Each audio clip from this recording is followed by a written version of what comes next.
So, ndejeje ibirayi rero. Impamvu nyamubwira abantu ko bagomba gukora. Urabona ko nejeje ibirayi mu karima k'igikoni. Kandi iyi ni ingorofani ya gatatu. Ingorofani ya gatatu ndi gukura. Aya maguru yanjye ukuntu aba ameze.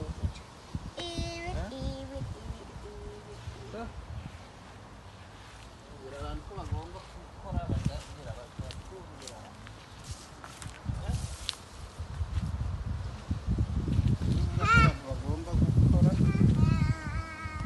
Bagomba gukora.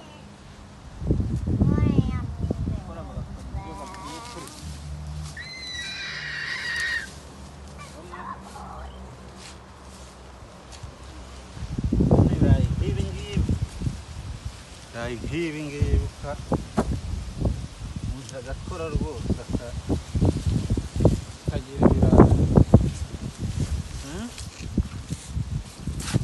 Manda akaba afite umurima w'igikoni akaba aho ngaho akajya agura ibirayi. Akwiye gukora akagira ibirayi.